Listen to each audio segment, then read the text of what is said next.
Hi friends, welcome to spicy గుమగుమలు. ఎలా ఉన్నారు అందరూ? నేనైతే చాలా బాగున్నానండి. మీరందరూ బాగుండాలని కోరుకుంటాను.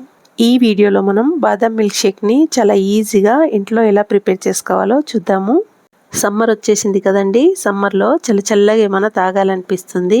అలాంటప్పుడు ఎనర్జెటిక్గా అలాగే రిఫ్రెషింగ్గా ఉండే ఈ బాదం మిల్క్ షేక్ని ఇంటిల్లిపాదికి చేసి పెడితే చాలా రిఫ్రెష్గా ఫీల్ అవుతారు.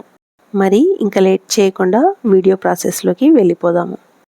చల్లగా అలాగే రిఫ్రెషింగ్గా ఉండే ఈ బాదం మిల్క్ షేక్ని తయారు చేసుకోవడానికి ముందు రోజు నైట్లోనే 25 నుంచి 30 బాదం పలుకుల్ని వాటర్లో వేసి నానబెట్టుకోవాలి.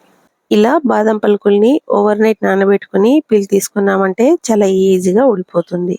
బాదం పలుకులు అనేవి చాలా బాగా నానిపోయాయి. ఇప్పుడు వీటిపైన పీల్ అనేది ఈ విధంగా తీసుకోవాలి.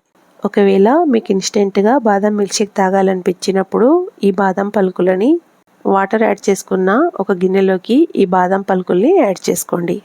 స్టవ్ ఆన్ చేసుకొని మీడియం హీట్లో బాదం పలుకుల్ని 10 నిమిషాల పాటు ఉడికించుకోవాలి. ఇలా బాదం పలుకుల్ని 10 నిమిషాల పాటు ఉడికించుకున్నారంటే బాదం పలుకుల యొక్క పీల్ అనేది చాలా ఈజీగా ఊడిపోతుంది. అలాగే మీరు కూడా ఇన్స్టెంట్గా బాదం మిల్క్ షేక్ చేసుకొని రిఫ్రెష్ అవ్వచ్చు. ఈ విధంగా మొత్తం బాదం పలుకుల పైన ఉన్న పీల్ అనేది తీసేసి ఈ బాదం పలుకుల్ని ఒక బౌల్లోకి వేసుకోవాలి. ఇప్పుడు పీల్ చేసినటువంటి ఈ బాదం పలుకుల్ని ఒక మిక్సీ జార్లో వేసుకొని కొద్దిగా పాలను యాడ్ చేసుకొని ఫైన్ పేస్ట్ వచ్చేలాగా మిక్సీ పట్టుకోవాలి.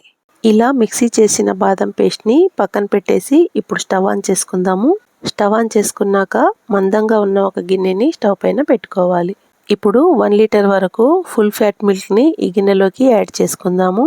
పాలను యాడ్ చేసుకున్నాక మంటని మీడియం ఫ్లేమ్లోకి మార్చుకొని కలుపుకుంటూనే ఈ పాలలో ఒక పొంగు వచ్చేంత వరకు బాగా మరిగించుకోవాలి. ఎప్పుడైనా పాలను మరిగించుకునేటప్పుడు కంటిన్యూస్గా కలుపుకుంటూనే పాలను మరిగించుకోవాలి, లేదంటే పాలు అడుగంటుతాయి.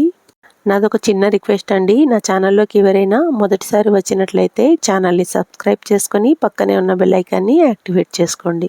బెల్ ఐకాన్ని యాక్టివేట్ చేసుకోవడం వల్ల నేను చేసే ప్రతి వీడియో నోటిఫికేషన్ రూపంలో ముందుగా మీ వరకు చేరుతుంది. పాలు బాగా మరిగిపోయాయి. ఇప్పుడు ఇందులోంచి కొన్ని పాలను తీసుకొని ఒక బౌల్లో వేసి అందులో చిటికెడు కుంకుమ పువ్వు వేసుకొని కుంకుమ పువ్వుని యాడ్ చేసుకున్నాక ఒకసారి మొత్తం బాగా మిక్స్ చేసి పక్కన పెట్టుకోవాలి. అలాగే కాచి చల్లార్చిన కొన్ని పాలను ఒక బౌల్లోకి వేసుకొని అందులోకి 1 టేబుల్ స్పూన్ వరకు కార్న్ఫ్లోర్ని యాడ్ చేసుకోవాలి. కాచి చల్లార్చిన పాలలో కార్న్ఫ్లోర్ని యాడ్ చేసుకున్నాక అందులో ఎటువంటి లంప్స్ లేకుండా ఒకసారి మొత్తం బాగా మిక్స్ చేసుకొని పక్కన పెట్టుకోవాలి. నార్మల్గా బాదం పలుకులు తినడానికి పిల్లలు అస్సలు ఇష్టపడరు. ఇలా బాదం మిల్క్ షేక్ చేసి ఇచ్చామంటే చాలా ఇష్టంగా తాగేస్తారు. పాలు బాగా మరిగిపోయి చిక్కబడ్డాయి. ఇప్పుడు ఇందులోకి ముందుగానే కలిపి పెట్టుకున్న కుంకుమ పాలు అలాగే ఎటువంటి లంప్స్ లేకుండా కలిపి పెట్టుకున్న కార్న్ఫ్లోర్ పాలని 1 by 1గా యాడ్ చేసుకుందాము. బాగా మరిగిపోయిన పాలలోకి న్యాచురల్ కలర్ కోసం ఇప్పుడు కుంకుమ పాలని యాడ్ చేసుకుందాము.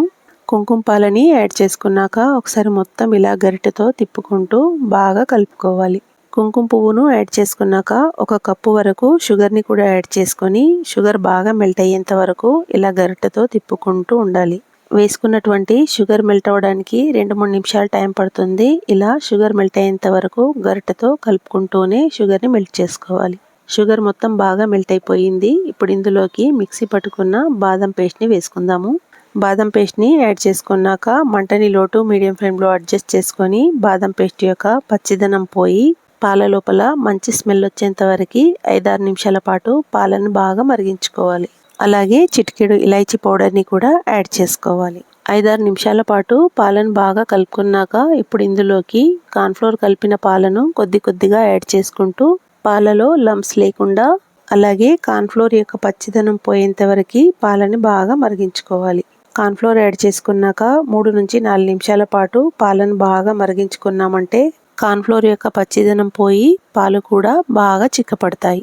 బాదం పాల యొక్క కన్సిస్టెన్సీ ఇలా ఉన్నప్పుడు స్టవ్ ఆఫ్ చేసుకొని సన్నగా కట్ చేసుకున్న పిస్తా బాదం పలుకుల్ని యాడ్ చేసుకొని ఒకసారి మొత్తం బాగా మిక్స్ చేసుకోవాలి. ఇప్పుడు ఈ బాదం మిల్క్ షేక్ని చల్లారనివ్వాలి.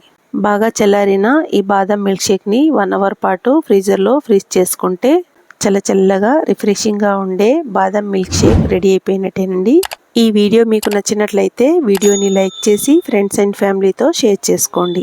అలాగే స్పైసీ గుమగుమలు ఛానల్ని సబ్స్క్రైబ్ చేసుకోవడం కూడా మర్చిపోవద్దు.